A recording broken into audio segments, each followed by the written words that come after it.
Сәлем достар, бүгін сіздермен бірге өзім көкөністі қалай қатыратын жолын көрсететін боламын. Міндетті түрде видеоның соңына дейін көріңіздер. Егер маған тіркелмеген болсаңыздар, тіркеліп қойыңыздар. Керекті ингредиенттердің барлығын описанияға жазып кететін боламын.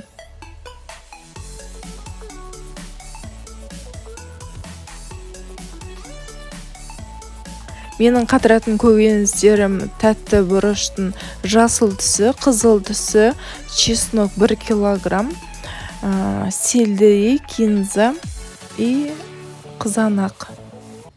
Бұл көкөністерге тағы да ащы бұрыш, жанду, қалауларыңызбен тағы да көкөністер қоссаңыздар болады. Мен тек осы ғана көкөністермен жасайтын боламын.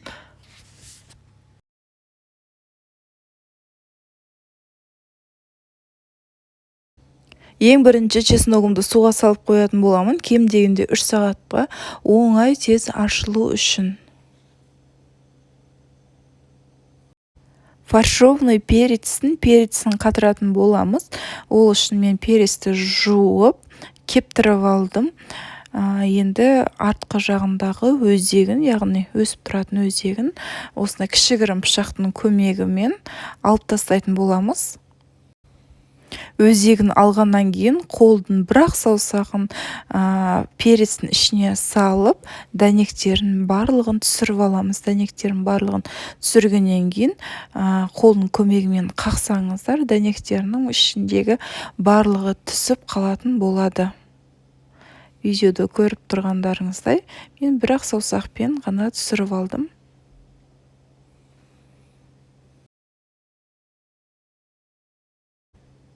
Міне қыздар, ішінде ешқандай дән қалмады. Тура солай перецтің барлығын ішіндегі дәндерін алып тастаймыз. Егер де басқа жолын білетін болсаңыздар, дәнегін алудың, онда өз қалауларыңызбен істесеңіздер болады.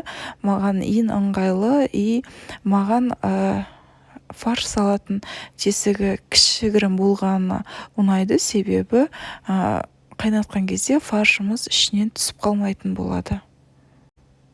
Мен осы перецті қатырып жүргеніме 2 жыл болды. Қатырамын. Перецті қатырғаннан кейін сорпа қайнатып қоямын и фаршымды дайындап қоямын. Мұздай қалпында морозилкадан аламын да перецті, ішіне фаршты салып, мұздай қалпында сорпаға салатын боламын. Сол кезде езілмейді, перецке еш нәрсе болмайды. Егер де морозилкадан алып қойып жібітіп сосын ішіне фарш саламын десеңіздер, онда перецтеріңіз су болып ағып кететін болады. Мұздай қалпында жасау керек, сол кезде перецтеріңізге еш нәрсе болмайды. Міне барлығын тазалап алдық, ішінің барлығының дәнектерінің бәрі түсті.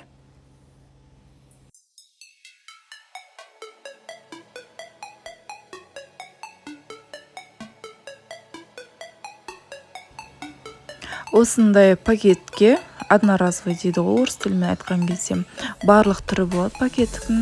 Осы қатарынан салып аламыз да, екіншісін бір-біріне кигізе отырып, салып пакеттің аузын жауып осылай қойсаңыздар, морозилкаға көп жиналып, көп орын алмайтын болады.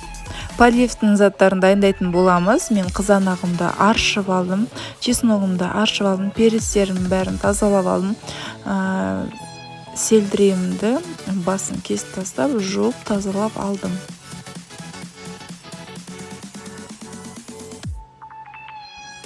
Мен подливтің заттарын 4 бұрышты кішігірім қылып турайтын боламын. Жегенге ыңғайлы болатындай. Егер де сіздер үлкен қылып или соломка қылып тураған қаласаңыздар, онда тура өз қалауларыңызбен турасаңыздар болады. Маған осындай 4 бұрышты майда қылып тураған ұнайтын болады. Бірінші перецімізді 4 бұрышты қылып турап аламыз барлығын.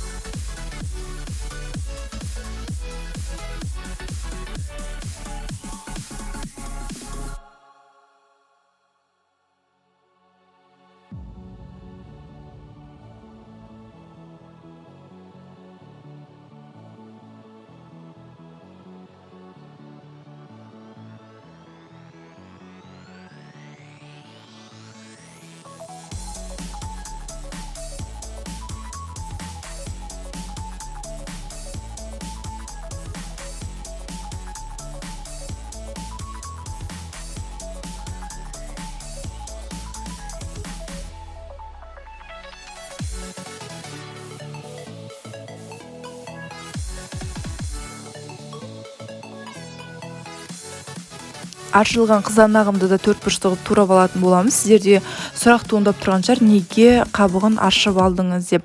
Өздеріңіз білетіндей, сорпаға салған кезде қызанағымыздың ішіндегі еті еріп кетеді сорпаға, ал қабығы қалып қалатын болады. Сол себептен сыртындағы қабығының барлығын ашып алып тастадым. Егерде сіздерге қабығын аршыған ұнамайтын болса, егерде қабығымен бірге тураларыңыз келсе, онда тағы да өз қалауларыңызбен қабығымен бірге турасаңыздар болады.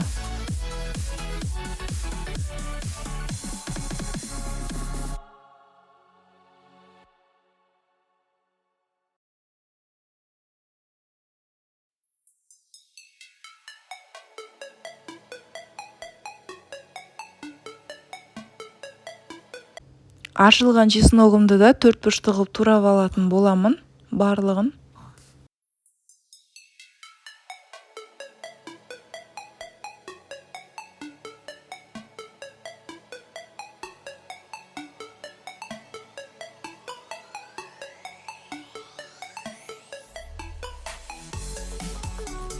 Подливымызға керек заттардың барлығын 4 бұрышты қылып турап алдық. Енді барлығын жақсылап араластырып аламыз.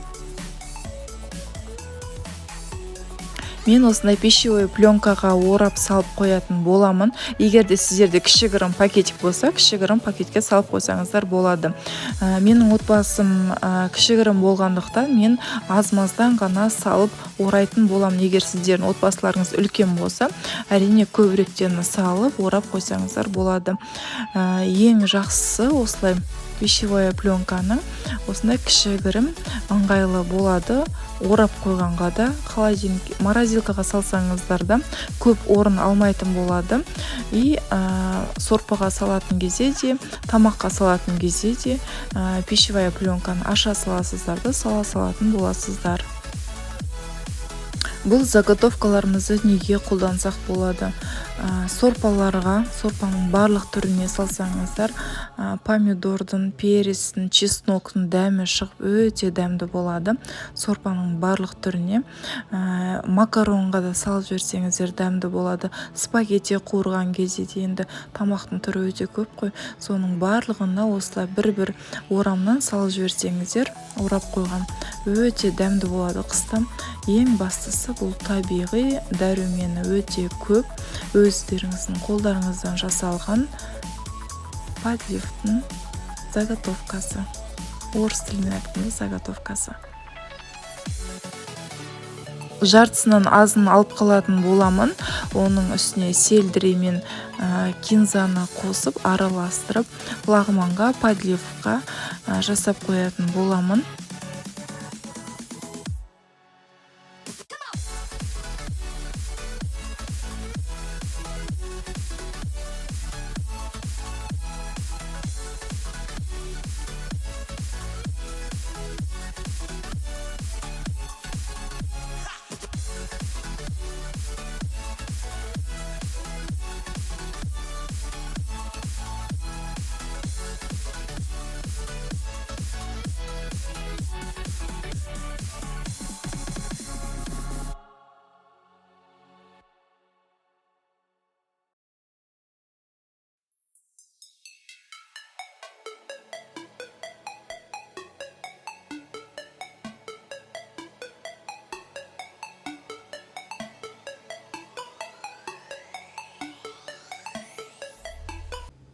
Міне қыздар, барлығын бір-бір салым қылып орап алдық. Менің тура осылай қолдану түрін 2 жыл болды қолданып келе жатқаныма.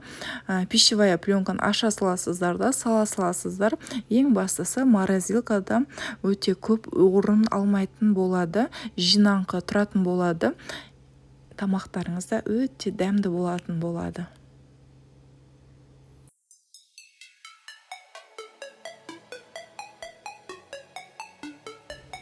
Болады тура фаршированный перец салғандай пакетке тіз қатарынан тізіп салып, пакетіміздің аузын байлап, морозилка қойып қоятын боламыз.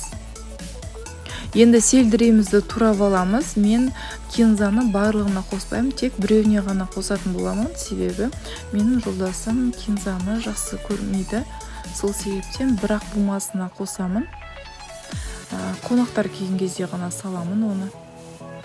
Осылай көбірек қылып саласыздар. Тағы да айта кетейін, егер де отбасыларыңыз үлкен болса, менікінен де көбірек салып қойсаңыздар болады. Пищевая пленканы үлкенірек кесесіздер, сол кезде барлығы сияды.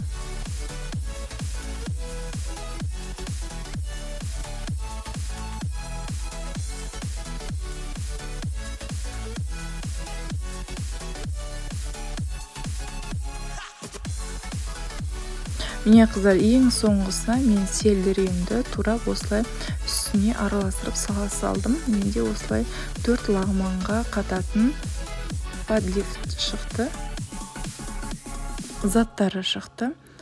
Міне бұларды да одноразовый пакетке салып, морозилкаға фаршированный перец, жаңағы сорпалардың подлифтарының үстіне осыларды да тура солай тіз қатарынан қойып қоятын боламын. Сол кезде көп орын алмайтын болады. Суға салып қойған чесногымды ашып, тазалап, жуып алдым. Енді осыларды мясорубкадан өткізетін боламыз.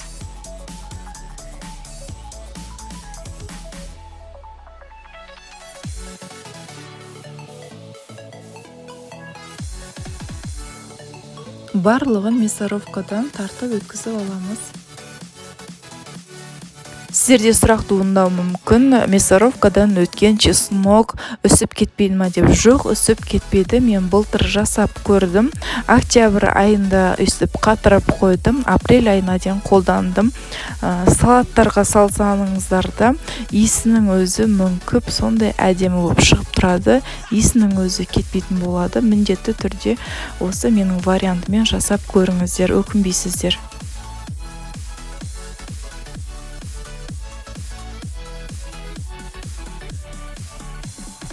Чесногымызды осыны пакетиктерге салып қатыратын боламыз. Пакетигімізге 4 қасық чеснок салып аламыз бірінші.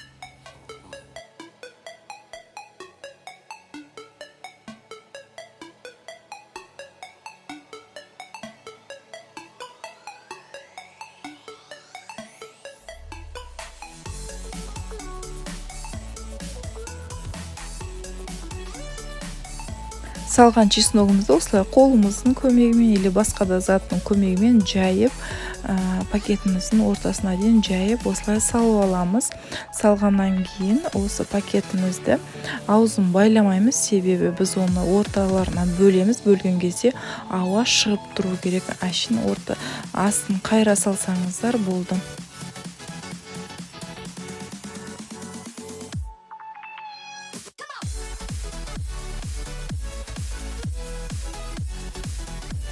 Енді осы чесногымызды 4 бұрышты қылып бөліп аламыз.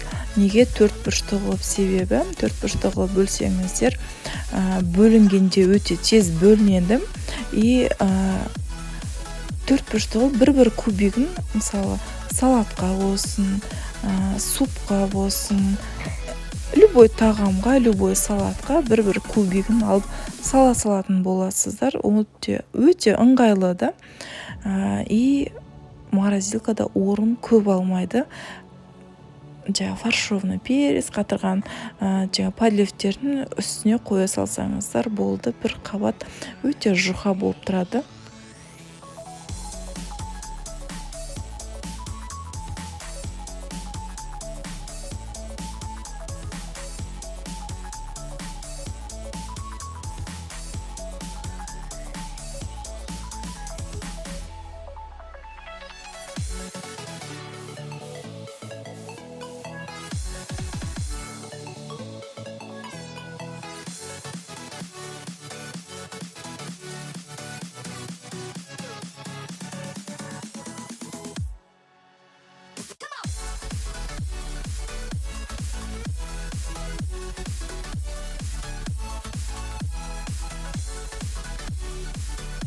Соғымыздың да чесногын жазда дайындап қойсақ болады. Чесногымыз арзан кезінде чесногтың үстіне қара бұрыш, тұзды салып, жақсылап араластырып, пакетикке салып, морозилкаға қойып қойсаңыздар тұра береді. Қыстың күні аласыздар да еттеріңізге жағып қоя бересіздер, болды.